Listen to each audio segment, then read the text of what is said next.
یا حکیم، the wise، باسم یا الوہیم حکیم العالمین۔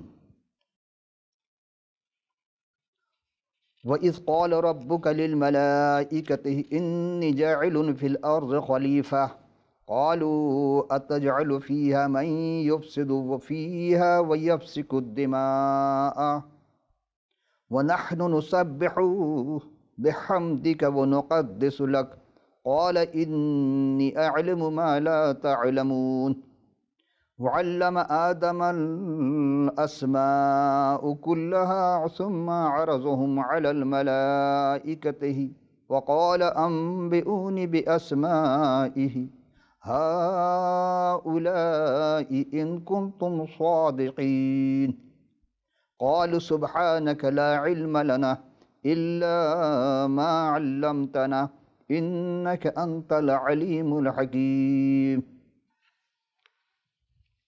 عزیزان گرامی قدر، حقیقی عرفان اسماء الحسنہ میں یعنی مظہر صفات خداوندی میں آپ تمام سامعین و ناظرین و حاضرین کی خدمت میں سلام اور خوش آمدید۔ عزیزان، آج حقیقی عرفان میں جس اسم کا ہم ذکر کرنے جا رہے ہیں وہ ہے حکیم یا حکیمو، وہ ذات کہ اس سے بڑا کوئی حکیم نہیں، اس سے بڑا کوئی حکمت کا جاننے والا نہیں۔ اسے ہم کسی بھی نام سے پکاریں، ہر نام ایک دوسرے سے متضاد ملتی ہیں، جبکہ انسان میں ایسا نہیں ہے کہ ایک شخص میں کئی متضاد چیز پائی جاتی ہوں، لیکن وہ رب العالمین، وہ خالق کائنات جس نے حکمت سے زمین اور آسمان کو خلق کیا، جس نے اپنی حکمت سے شمس و قمر بنائے، جس نے اپنی حکمت سے ستاروں سے مزین کیا آسمان کو، وہی رب العالمین جس نے پانی پر زمین کو، مٹی کو ٹھہرایا، تو وہ خالق کائنات یا حکیم ایسا دانا ہے، ایسے حکمت والا ہے، ایسا طبیب ہے، عقل مند ہے، دانشور ہے، فلسفی ہے، وید ہے، اس سے بڑا کوئی نہیں۔ تو ہم سیکھتے ہیں اس وحدہ لا شریک کے بارگاہ میں دعا کے ساتھ کہ رب العالمین ہمیں اپنی وہ حکمت عطا کیجیے، وہ معرفت عطا کیجیے، تاکہ ہم آپ کی اس حکمت کو سمجھ کر، جان کر مخلوق خدا کی خدمت کرنے والے بنیں۔ اے ہمارے خداوند قدوس، ہم آپ کے پاک نام حکیم کی برکت سے حکمت و دانش و دانائی اور فہم و ادراک اور عرفان کی منزل کو طے کرنا چاہتے ہیں۔ آپ ہی ہیں جو ہم اس منزل سے اس منزل تک پہنچا دیں گے، پہنچاتے رہے ہیں۔ آپ ہی کے پاک نام کو جلال دیتے ہوئے آپ ہی سے مانگ لیتے ہیں اور پا لیتے ہیں، آمین۔ اب ہم اس کے معنی پر غور کرتے ہیں۔ فیروز اللغات اس کے صفحہ نمبر 573 کے مطابق حکیم کے لغوی معنی، یعنی یہ عربی اور اردو دونوں میں مستعمل ہے، مذکر ہے، دانا، طبیب، عقلمند، ہوشیار، فلسفی، وید اور وہ چھپی ہوئی باتوں کو جاننے والا۔ اور حکیم کی جمع ہے حکیموں یا حکمہ کہتے ہیں۔ حکیم اسے کہتے ہیں جس کے اندر حکمت کی بات پائی جاتی ہو، اور عربی میں حکمت جو ہے وہ عربی اور اردو میں مؤنث کے طور پر استعمال ہوتا ہے۔ ہر چیز کی حقیقت اور دریافت کرنے کے علم کو حکمت کہتے ہیں۔ تدبیر یا ترکیب یا علاج و معالجہ کے لیے کے بھی استعمال ہوتا ہے، یا وہ بات یا مطلب کے لیے بھی استعمال کرتے ہیں۔ اسی طرح کہتے ہیں حکمت آمیز، حکمت سے بھرا ہوا، عاقلانہ، یا حکمت عملی، تدبیر، ہوشیاری کے ساتھ، دور اندیشی، پالیسی، حکمت الہی یا اللہ کی مرضی۔ ایک محاورہ ہے فارسی زبان میں، حکمت بلقمان آموختن، یعنی کہ دانا کو دانائی سکھانا فضول کی باتیں ہیں۔ تو اب آئیے ہم حکیم یا حکمت سے پہلے ذرا ہم اس کے ضد کو دیکھ لیں۔ جب ضد سمجھ میں آ جائے گی تو یہ بات واضح ہو جائے گی۔ حکیم کی ضد ہے احمق اور حکمت کی ضد ہے حماقت۔ زبور نویس میر مغنی کے لیے محلت کے سر پر حضرت داؤد کا مشکل ہے، اور زبور 53 باب کی پہلی آیت میں ہے کہ احمق نے اپنے دل میں کہا کہ کوئی خدا نہیں۔ وہ بگڑ گئے، انہوں نے نفرت انگیز بدی کی، کوئی نیکوکار نہیں۔ یعنی کہ ہمیشہ جو ایسی باتیں آتی ہیں تو وہ احمق ہی کی زبان سے نکلتی ہے۔ وہ کہتا ہے کہ کوئی خدا نہیں ہے، جب کہ اگر غور کرے کائنات میں خود اپنی ذات میں تو اسے نظر آئے گی کہ ہاں حکمت سے بھری ہوئی اس کے پوری وجود کو خدا جو ہے اس نے خلق کیا ہے۔ پھر زبور 74 کے 4 باب میں ہے کہ اٹھ اے خدا اپنے ہی وکالت کر، یاد کر کے احمق دن بھر تجھ سے کیسی طعنہ زنی کرتا ہے۔ یعنی کہ احمق ہمیشہ یہ دیکھا گیا ہے کہ دن ہو رات ہو وہ ہمیشہ خدا کے خلافی باتیں کرتا رہتا ہے اور اپنے آپ کو بہت دانا سمجھتا ہے۔ اسی طرح ہم چلتے ہیں، زبور 92 کے پہلی آیت میں ہے حیوان خصلت نہیں جانتا اور احمق کو نہیں سمجھتا۔ یعنی حیوان کی جو خصلت وہ تو ہے، لیکن احمق جو ہے وہ اس بات کو نہیں سمجھتا ہے۔ حضرت سلمان بن داؤد علیہ السلام تقریباً 3000 سے زائد انہوں نے محاورات اور ضرب الامثال کا استعمال کیا ہے، اور یہاں ہم چند آپ کی خدمت میں پیش کریں گے چونکہ طوالت وقت کو مد نظر رکھتے ہوئے۔ پہلی امثال ہے، یعنی اسی باعث انہوں نے کیا کہا ہے کہ صرف چند آیت کی امثال کہتے ہیں، مثل کے جمع ہے امثال، اور حکمت سے بھری ہوئی ان کی کتاب ہے۔ جناب داؤد کے فرزند ارجمن یعنی حضرت سلمان علیہ السلام نے تحریر فرمائی تھی بحکم خدا۔ امثال ایک پہلے امثال کی 7ویں آیت میں ہے کہ خداوند کا خوف علم سے شروع ہوتا ہے، لیکن احمق حکمت اور تربیت کی حقارت کرتے ہیں۔ یہ اس کتاب کی کلیدی آیت ہے۔ خداوند کا خوف علم سے شروع ہوتا ہے، یعنی کہ اگر کوئی شخص عقل مند بننا چاہتا ہے تو وہ مقام میں آغاز یہ ہے کہ وہ خدا پر بھروسہ رکھے اور اس کی فرما برداری کرنے کی اس کی تعظیم کرے، اور اس کے سے بڑھ کر معقول بات کیا ہو سکتی ہے کہ مخلوق اپنے خالق پر اعتماد کرے۔ یعنی جتنے انسان ہیں خدا کہتا ہے وہ اپنے خالق پر رب العالمین پر اعتماد کرے۔ دوسری طرف اس سے بڑھ کر نادانی کیا ہو سکتی ہے کہ انسان خدا کے کلام کو رد کر دیتے ہیں اور اپنی غیر معقول باتوں سے کے مطابق زندگی گزارتے ہیں۔ عقل مندی کا عملی اقدام تو یہ ہے کہ انسان اپنے گناہوں سے توبہ کرے۔ پہلی شرط تمام انبیاء کی یہ شرط تھی کہ انسان خدا کے کلام کو سمجھنے کے لیے سب سے پہلے وہ اس بات کا آغاز کرے کہ توبہ کرے اور پھر خداوند یسوع مسیح پر ایمان لائے کہ وہ اس کے نجات دہندہ ہیں اور خلوص دل سے ان کے لیے زندگی گزارے۔ پھر ہم دیکھتے ہیں انسان کے پہلے باب کی 22ویں آیت میں ہے اے نادانو تم کب تک نادانی کو دوست رکھو گے اور ٹھٹھا باز کب تک ٹھٹھا بازی سے خوش رہو گے، اور اے احمق کب تک علم سے عداوت رکھیں گے۔ 3 چیز کی باتیں کی ہیں خدا نے یہاں پہ امثال میں کہ نادان نادانی سے دوست رکھتا ہے، ٹھٹھا باز ٹھٹھا بازی سے خوش ہوتا ہے۔ آپ دیکھتے ہیں کہ معاشرے میں ایسا ہو رہا ہے کہ جتنے بھی آپ کو ملیں گے ایسے لوگ جو ٹھٹھا بازی کر کے خوش ہوتے ہیں، لیکن اصل میں وہ غلطی پر ہیں۔ ان کو سدھارنے کے لیے کہا گیا ہے کہ حکمت کیا ہے، یہ سادہ لو یعنی ٹھٹھا بازوں احمقوں کو بلاتی ہے، دعوت فکر دے رہی ہے کہ سادہ لوگ کمزور اور اثر پذیر لوگ ہوتے ہیں، وہ اچھے برے ہر طرح کے اثر کو جلد قبول کر لیتے ہیں، اور قبول کرنے کی وجہ سے یہ ان کی ناپائیداری ہے، انہیں غلط سمت میں دھکیل دیتی ہے۔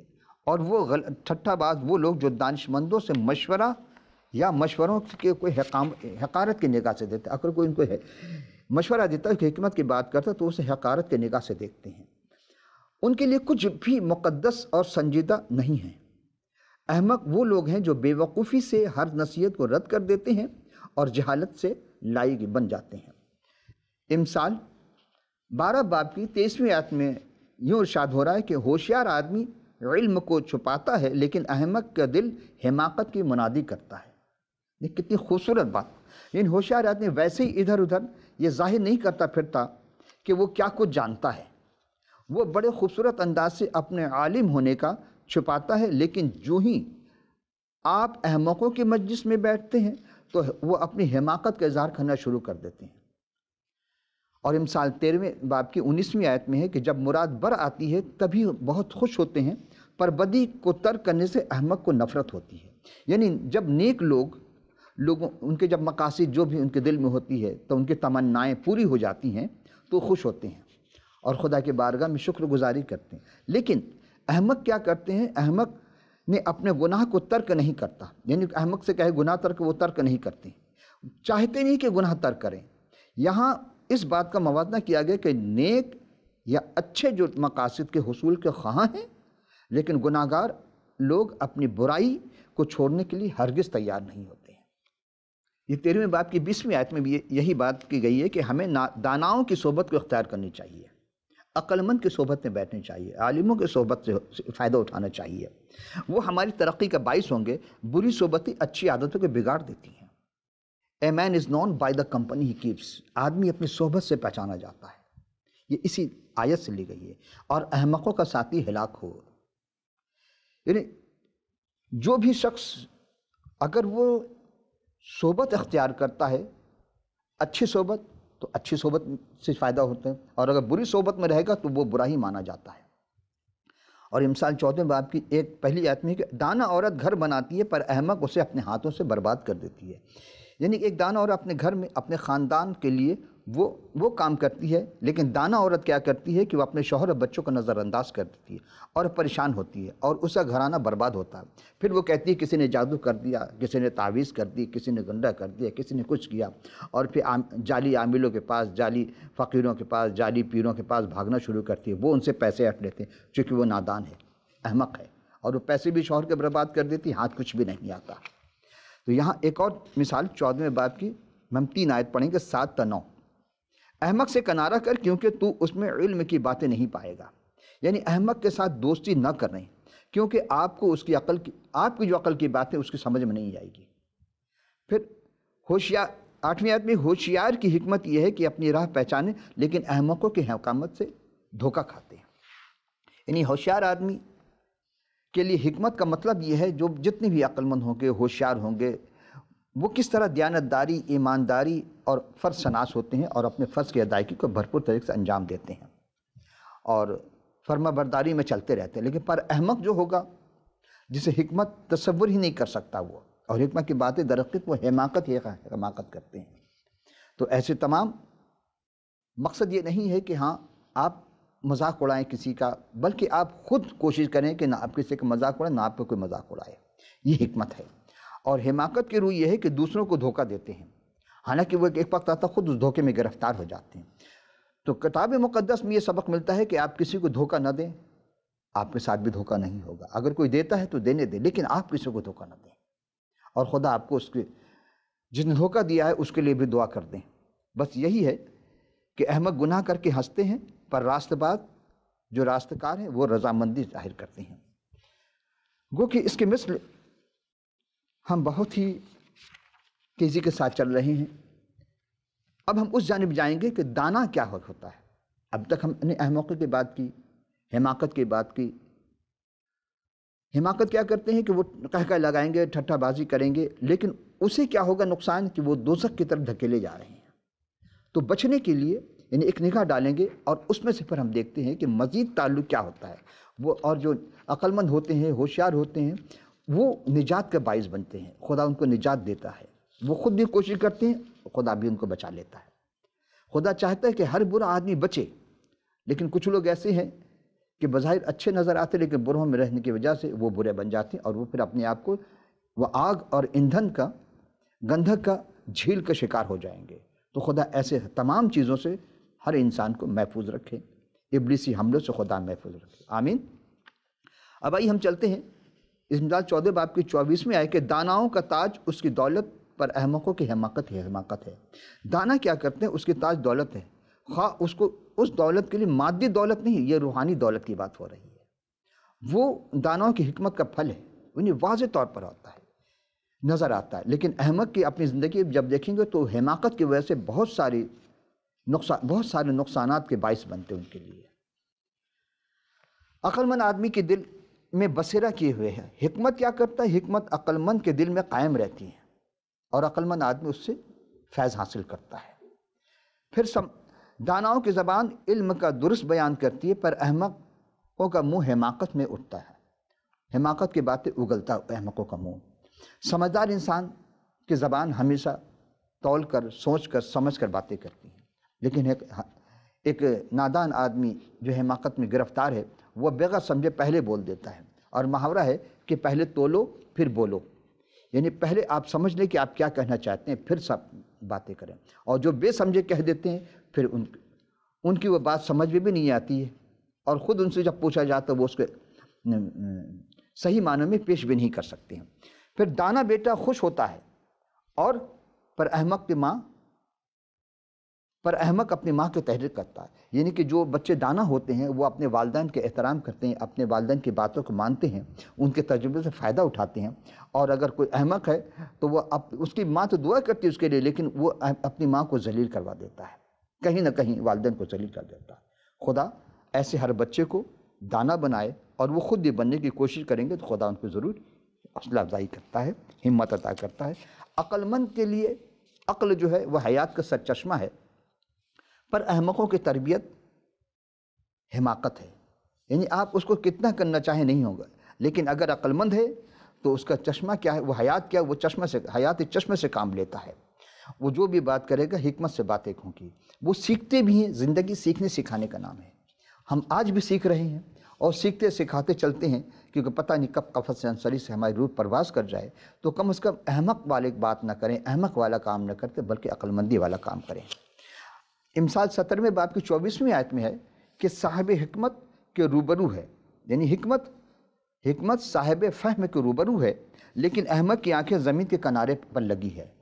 یہاں مطلب یہ ہے کہ عقلمند آدمی اپنے سامنے کوئی مقصد رکھتا ہے، یعنی مقصد حیات ہے اس کے روبرو، اس کے ذہن میں کوئی مقصد ہے، اس کے ذہن میں ہے کہ ہم یہ کام کریں گے، اس کا کوئی گول ہوتا ہے، اس کو اچیو کرنا چاہتا ہے، اس کو وہ پائے تکمیل تک پہنچنا چاہتا ہے، تو اس کے حصول کے لیے وہ ہر ممکن کوشش کرتا ہے، ہر جائز طریقے اختیار کرتا ہے۔ جبکہ احمق کے سامنے کوئی مقصد حیات نہیں ہے، وہ بیکار زندگی گزارتا ہے۔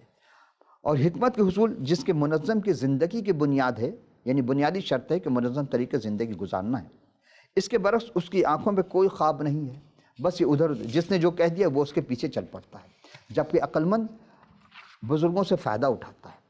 آئیے عزیزان محترم، اب ہم چلتے ہیں لوقا کی انجیل، جناب لوقا حکیم کی معرفت لکھی گئی انجیل ہے، اور آپ کے چوتھے باب کی 23ویں آیت میں تحریر فرمایت کرتے ہیں، اس نے ان سے کہا کہ تم البتہ مثل مجھ پر کہو کہ اے حکیم، اپنے آپ کو تو اچھا کر، جو کچھ ہم نے سنا ہے کفرنہوم میں کیا گیا ہے یہاں اپنے وطن پر بھی کر۔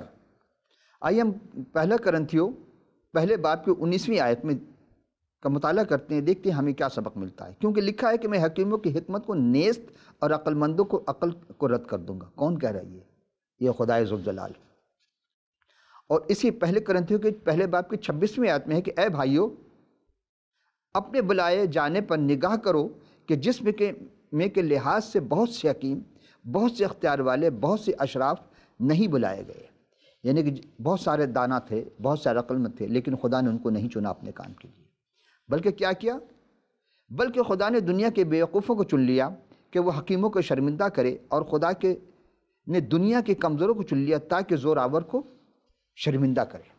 یعنی خدا جو چاہے، وہ رب العالمین جب چاہتے ہیں اپنے کام کے لیے تو عام آدمی کو چن لیتے ہیں۔ بڑے بڑے حکمت والوں کو فیل کر دیا خدا نے، اس لیے کہ وہ تکبر میں مبتلا ہو گئے، اس لیے کہ وہ اپنے علم پر اتنا زوم تھا، انہیں اتنا ناز تھا حکمت پر، خدا نے ان کو رد کر دیا، اور اپنے کام کے لیے بالکل جاہل لوگوں کو، ان پڑھ لوگوں کو، عام سے آدمی کو خدا چن لیتا، اور ان کو علم وہ معرفت عطا کرتا ہے، اس کے ذریعے خدا نے اپنے دین کو پھیلاتا ہے، اور پھر زوراور کو شرمندہ کرتا خدا، اور کس کے مقابلے میں؟ کمزوروں کو لے آتا زوراور کے مقابلے میں۔ پہلا کرنتھیو اور 3 باب کی 18 سے 20 آیت۔ 18 میں کوئی اپنے آپ کو فریب نہ دے، اگر کوئی تم میں سے اپنے آپ کو اس جہان میں حکیم سمجھے تو بے وقوف بنے تاکہ حکیم ہو جائے۔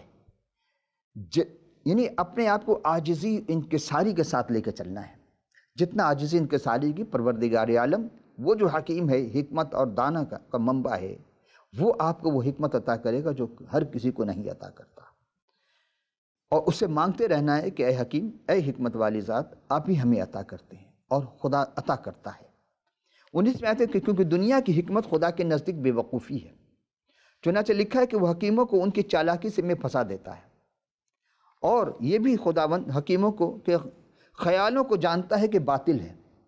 عزیزم، دنیا کے حکیم کو خدا رد کرتا ہے، کیونکہ وہ چالاکی سے بہت سے لوگوں کو مفلس بنا دیتے ہیں، غریبوں کو غریب تر بھی بنا دیتے ہیں، ان سے پیسہ لے لیتے ہیں، لیکن علاج صحیح معنوں میں نہیں کر پاتے۔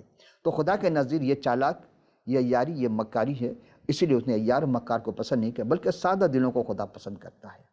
آئیے ہم بالکل صاف اور واضح اب ہم یہاں پہ خدمت پیش کر رہے ہیں کہ ہمیں حضرت جناب مسیح سلام علینا، یعنی یسوع المسیح سلام علینا، اور ہیکل میں اس کم سنی میں خدا کے کلام کی باتیں آپ فرما رہے تھے جو فقیہ و فریسی کے استاد آشکارا کی وہ ان پر کہ وہ حیران رہ گئے کہ اس کم سنی میں کس طرح یہ باتیں کرتا یہ بچہ، یعنی جناب مسیح اس وقت طفلانہ ہے آپ کا، اور آپ کی علمی قابلیت سے وہ انگشت بدندہ تھے، کیونکہ عمر ہے طفلانہ، باتیں ہیں حکیمانہ، اور ایسی حکیمانہ باتیں کہ وہ شزدر رہ گئے اور انگشت بدندہ ہوئے، کیونکہ اس علم سے وہ شگوفے پھوٹے، وہ کوپنیں نکلی، اس میں سے وہ خوشبو بکھری کہ وہ حیران رہ گئے جناب مسیح کو دیکھ کر کہ یہ کس کا بچہ ہے، اتنا چھوٹا سا ہے، اور وہ علوم کے آشکارا ہے، وہ علوم ان سے بھرے ہوئے تھے، کیونکہ جناب مسیح وہ علیم ذات تھے کہ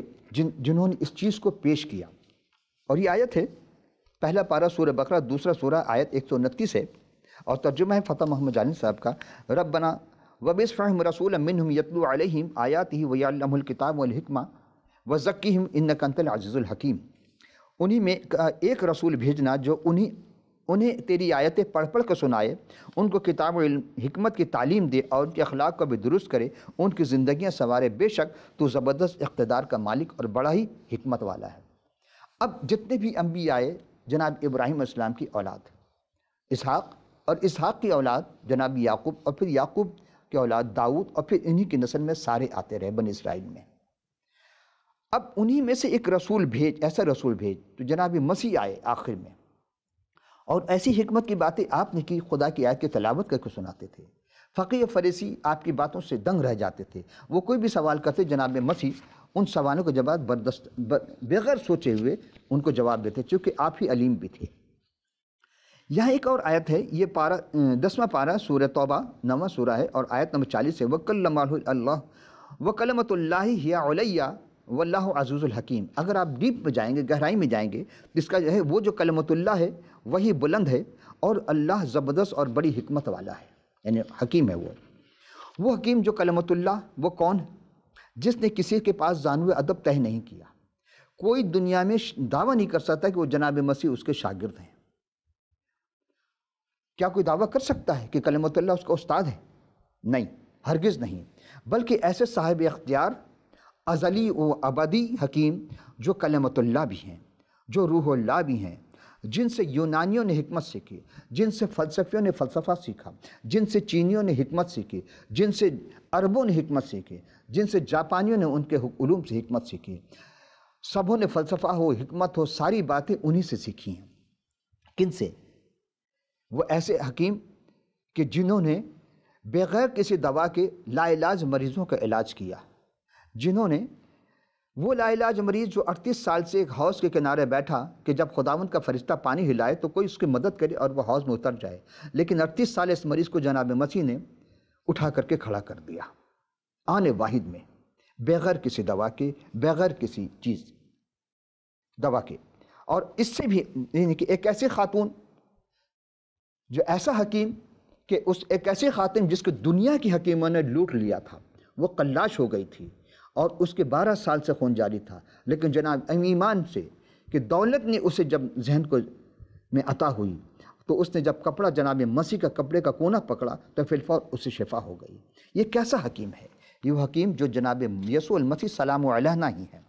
اور یہی نہیں بلکہ کئی ایسے بدروحوں کو، جسے آج کے زبان میں کہتے ہیں کہ یہ نفسیاتی مریض ہے، ان نفسیاتی مریض کو، ان بدروحوں کو جو جکڑی ہوئی تھی، ان کو انہوں نے ڈانٹ کر کے ان میں سے نکالا۔ بلکہ ایک ایسا مریض بھی ملا جو قبرستان میں رہا کرتا تھا، جناب مسیح نے وہ جب دیکھا تو اس نے یہی کہا، اے یسوع خداوند، مجھ سے تیرے کیا کام؟ کیا قیامت آ گئی جو تو فیصلہ کرنے آیا ہے؟ اس میں بالکل بدروحوں کا ایک لشکر تھا، جناب مسیح نے اس لشکر کو سوروں میں ڈالا اور اسے پھر پانی میں گرا دیا۔ عزیزو، پھر اسے کہا کہ جا تو اپنے گھر جا، لیکن وہ جناب مسیح کے ساتھ ہو لیا۔ اسی طرح ہم دیکھتے ہیں کہ ایک ضعیفہ تھی جو کبڑی ہو گئی تھی، بدروحوں کی وجہ سے لوگ اسے کبڑی کہتے تھے، لیکن جناب مسیح نے ہیکل میں جب آئیں تو اس کے پیٹھ پر ہاتھ پھیرا اور اسے شفا دے دی۔ ایسا حکیم چاہیے جو نہ کسی اوزار کی ضرورت پڑے، نہ کسی بغیر آپریشن تھیٹر کے، یعنی غرفۃ العملیات، عملیات یعنی بغیر آپریشن تھیٹر کے، بغیر آلات جراحی کے جناب مسیح نے آنکھوں کا آپریشن کر دیا، آن واحد میں مادہ ذات نابیناؤں کے بینائی عطا کی۔ تو ایسا حکیم ہمیں چاہیے۔ کیا آپ اس حکیم سے نہیں ملیں گے؟ وہ وہی یسوع المسیح ہیں جسے اسی حکیم پر وہ جو ازلی اور ابدی حکیم ہیں، دنیا کے حکیموں نے، فقیہوں نے، فریسیوں نے ان پر جھوٹا الزام لگایا اور اس زمانے کے رومی بادشاہ کے حوالے کیا، اور پھر اس نے ہاتھ اٹھا لی کہ ہم 4 دن تک ان کو آزمایا گیا، لیکن اس نے یہ کہہ کے ہاتھ اٹھا لی کہ ہم اس میں کوئی عیب نہیں دیکھتے۔ جس طرح برہ کو لے جانے کے لیے، قربانی کے لیے 4 دن پہلے خریدتے تھے اور 4 دن تک اس کو دیکھتے تھے، اس میں کوئی عیب تو نہیں ہے، جناب مسیح میں بھی اس نے کوئی عیب نہیں دیکھا کہ نہیں اب یہ اس کا خون ہمارے سر پہ نہ ہوگا۔ لیکن وہ فقیہ و فریسیوں نے انہیں تختہ دار تک پہنچا دیا، اور وہاں بھی ایک گناہ گار ملا جس نے مسیح پر ایمان لایا۔ جناب مسیح نے وہ حکیم دیکھا اس گناہ گار نے کہ ہم نے ایسا کوئی حکیم نہیں جو تختہ دار پر علاج کرے۔ اسی وقت انہوں نے کہا کہ آج تو میرے ساتھ فردوس میں ہوگا، اور پھر آپ کو صلیبی موت دی گئی، اور پھر آپ کو غار میں رکھا گیا، جب آپ کو کفن سے آراستہ کر کے غار میں رکھا گیا۔ تیسرے دن آپ مردوں میں سے پہلی شخصیت ہیں، پہلے ہستی ہیں جو زندہ ہوئے، اور پھر لوگوں کو نظر آئے، 40 دن تک اس زمین پر تھے، پھر آپ رفع سماوی ہوئے، اور پھر اسی دنیا میں آپ دوبارہ تشریف لانے والے، لیکن اب حکیم کے حیثیت سے نہیں آئیں گے، اب وہ عادل کی حیثیت سے آئیں گے۔ اب جو بھی ان کے آنے تک ایمان لے آئے گا تو اسے روحانی شفا بھی ملے گی، جسمانی شفا بھی ملے گی، نفسیاتی شفا بھی ملے گی، ہر قسم کے برائی سے بچ جائے گا۔ تو کیا آپ میں سے کون ہے جو اس حکیم سے یعنی یسوع المسیح سلام علیہ سے ملنا چاہتا ہے؟ ان پر ایمان لے آئیے اور ہمیشہ کی زندگی، ابد زندگی کے وارث بن جائیے۔ عزیزان محترم، اب ہمارے پاس دامن وقت میں گنجائش نہیں، پھر کسی اور عنوان کے ساتھ کسی اور دن حاضر ہوں گے۔ اس وقت تک لے اجازت، خدا حافظ و ناصر۔